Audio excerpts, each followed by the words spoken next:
skipper Adam Reynolds has hit back at our very own Gordon Tallis, denying he hasn't publicly backed coach Kevin Walters. You know, Kev's done a fantastic job in leading this club. You know, he's the right man for that job, and you know, we just need to get on board and follow the instructions from Kev. There's a backing from the players that they want Kevin Walters as the coach. Absolutely. I don't believe there's another man for the job. Kev's had success as a player and as a coach, and you know, we believe in him. He's done a fantastic job. He's definitely the right man for the job. Yeah, Gordon Tallis probably has come out a very critical view and not backing Kevin Walters enough. But it's his opinion. He's entitled to his opinion. I was on radio this morning backing Kev. Well, Kev brought me here from down south. Everyone on the outside's got opinions. Opinions are coming from people that aren't even down here watching training or within the four walls. So it's easy to sit there as an outsider and nitpick, and we're still trying out there. We're trying extremely hard. Just things aren't working for us. So. Yeah, that was good. Yeah. That was a good rant. I finally got someone to back their coach. Basically I was talking, so I was doing radio yesterday and we were talking about the Broncos, and it was the first time I watched them this year where they weren't really connected.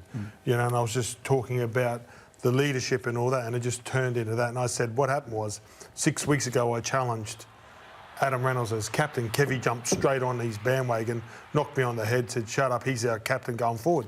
Said, Kevy's been under the pump in the last month and no one's jumped out of the grass.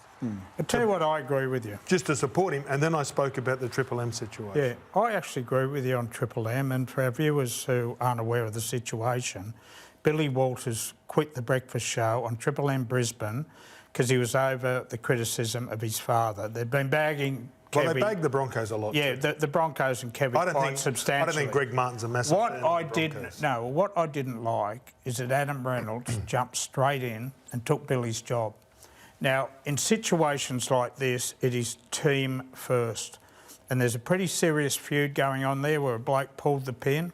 I know Reynolds has a contract at Triple M not to do that breakfast show, though, and I'm really disappointed in him that he didn't stick up for Kev and Billy and say, sorry, I'm not going to do we know the circumstances behind that? I heard this. Was it a Brisbane media asking him from the club, asking him to go on the show? Was there certain requirements to be on Triple M? Is it just a case of he took the well, is that not job? what Dobbo said yesterday, that the Broncos asked Adam to go on there? He's not the boss of Brisbane. Hey, I'm with you. He's not the boss of I'm Triple with M. you. If I lost a gig at Triple M and Buzz walked in it, I'd be filthy. So I understand. Wouldn't be the first time. Great captain with the season on the line. Yeah. Would have said to Triple M, I back Billy, I back Kevy, I'm sorry, but was I'm not going to do it. Was he aware of it, though? Next year, let's have a look at the he had to be. It was all over the media. Yeah, he was aware. Yeah. So like it was Friday paper headlines. You would just look at it and go, listen, next year, guys, just for the respect of where we are, the coach, you know, what's been said about our club and our boys, and they talk about how they dress to whatever. I just thought that they could have just moved on. Yeah, there have been stories about them being a fractured club, which you spoke about, and the Patrick Carrigan and Adam Reynolds stink in the street. Not major, but... This is not about the radio. This is about the boys getting together. Unity and coming together. Yeah, absolutely. At a time in the season when they need to be together. And we're sitting there, and then James Graham said when Paddy Carrigan scored, one player ran over to him to pat him on the back. You know, and they got beaten 40 points to 6. So we were just unfolding. Gordy, what do you say to the comments of outsiders nitpicking and they're not at training? Well, we do, because you don't have to be a trainer to watch their performances, right? And I think Brisbane last year, I think they did overachieve last year. They probably won 4 to 6 more games, and this year they've lost 4 to 6 more games than what they should have. I thought they overachieved last year, and I thought that they've underachieved this year. But you're not nitpicking, and I know they've had a lot of excuses this year. Yeah. But so have other clubs as well. I think Redcliffe have had the same excuses. Melbourne have had the same excuses. For Saturday, Penrith. There was no excuse. Yeah, the Battle of Brisbane, 52,000 fans, rugby league fans turn up, and only one team turned up. And that's what I was critical of. You mentioned the Carrigan after he scored, that situation. Are the players disconnected? Is that the issue? Well, don't know. Jimmy Graham spoke about it. He goes, look at that, like they just got back into the game, and he goes, he found it strange that they weren't, getting that looks like that's chalk and cheese compared to last year. I mean, last year they were buzzing, high-fiving, jumping all over each other.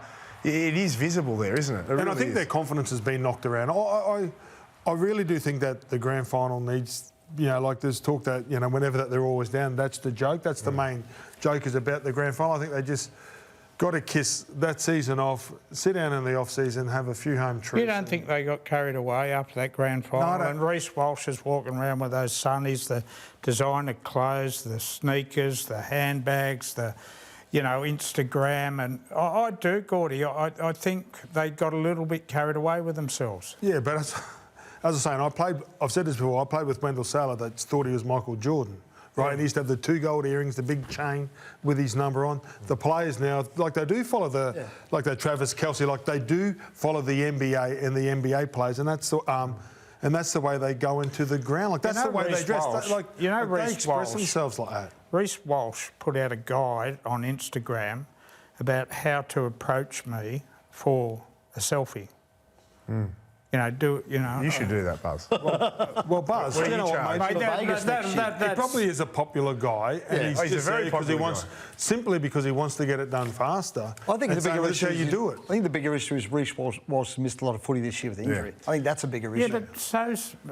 It's okay. How many to be games did popular, Nathan Buzz. Cleary miss, mate? How many games did Cameron Munster miss? In terms of Reece Walsh, forget about what he's putting on Instagram, whether he's got a Gucci bag over his shoulder. It doesn't The fact matter he's what missed you a lot wear. of footy is a bigger issue. It's when he pulls the jersey on, you've got to perform in the jersey, not what he wears off the field. Yeah, I but don't care what use people wear injuries off the as an field. excuse. There's no excuse for the way they played the other night. Do you wear Prada and Gucci, Buzz? No, I don't. There's no excuse for their selection. You wear Crocs, don't you? I wear sunglasses I pick up at a service station. About 25 barely dollars. noticed. And you've got to pay for Barely those noticed. too. All right, a lot of the focus here has been on the players, but surely there has to be some onus on the coach, Kevy. Yeah. Buzz, you think have you got a meter out or something again? No meter. A deadline? I have a right bow in a minute. I reckon a coach who makes a grand final buys himself 18 months. And even if you have a shocking year with that roster he's had this year, I think the fact that they went so close to winning that title buys him the first half of next season. Yeah. If they have not recovered by then, and Gordy, I think even you'd agree, it is probably time to look at other options, but not now. Yeah, I think next year's a telling sign for the guys. I think they've got to have a really tough pre-season. Don't forget that they're really young as well. That's one thing. This is a really young Brisbane side. And Kevy's overhauling his coaching staff. Trent Barrett, Benny Teo going the next year. Why didn't Jason Demetrio go up there instead of Trent Barrett? I think JD would love to go up there, but I'm not sure. You don't think he had more runs on the board than Baz? I think Kevy had already had his mind made up by the sounds of it. Right. I think JD would have loved to have gone up there and helped Kevy out. Do you think he's got a deadline, like Buzz is suggesting? Or? Well, he does, because it's the Broncos' break, and the Broncos expect to challenge every year. Look at Anthony Seibold missed the final series. I know they finished bottom of the ladder, but he was gone. Would you agree with me, Rudy, would you agree that Michael Maguire, Blues coach, would love to take that job on? And that's out of respect to... He would love Just out that of respect, job. we don't want a New South Wales coach coaching Oh, don't you? Queensland powerful Well, club. the way you're going, mate, you might need one. Give us a break, mate. Hey, listen, let's just have a Queenslander, mate. Let's have a Queenslander coach. Well, he bristled up there, Gordon. Yeah, I know. Mate, just Mate, let as New soon South as Wales you coach mention New South anything Wales. interstate, you spit the dummy out. You do. Mate, look what he did. The rumours come out about Selwyn and Walshy and things like that. Give us a break. You don't want that to come out. Kevy needs to get off to a flyer next year. There's no doubt about that. If they're running near the bottom of the ladder through 8 to 12 rounds, I think he's toast. No, they'll have a better season next year. Well, they've got to, Gordy. All right, well, the Dolphins demolished the Broncos, and I don't think any of us saw this coming. Now, the Dolphins have been struggling. We've been talking about it on this show for a couple of months now, and you just thought Brisbane were going to go and get this done. They'd been in a little bit better form, but the Dolphins were outstanding, and Wayne, back to his old tricks, where no one else expected it. He pulled the right bow, Buzz. Well, he did, and the selection of Sean O'Sullivan at halfback was a winner. He kicked well, he orchestrated the attack well, defended well. This bloke. And then... And Tabuai Fido in the centres. If you have the Hammer and Herbie Farnworth, geez, they're hard to beat as a centre combination. I know they're not a combination, but two great centres, a lot of punch, and... Yeah, it was a bit embarrassing for me because I said the week before Wayne's been coaching 2 clubs and selected the team. Maybe he gave up on South for a week. Do you know what? It's a great lesson for a strike player in Tabuai Fido being a strike weapon. And when you're back at fullback, you know, you're more of an energy player. You've got to do a lot of work. he was absolutely outstanding when he zipped around and joined in to score that try, in the first 10 or so minutes. I reckon it's no coincidence they changed their halves and their fortunes changed. I think that Katoa is going to be a great player for a long time in this game, but I reckon he's looked a bit tired. And Cody Nicarima was out as well at the weekend defensively. They're two blokes who can really attack. And I think they're better defensively, their halves, and I reckon that's played a big part in that as well. It's interesting because Nicarima's back this week, so he's got a decision to make. You can't change that side. No, you wouldn't have can't. thought so. You got to leave it. He does love Cody, though. And the way they played, they got a big chance against Newcastle this week. I believe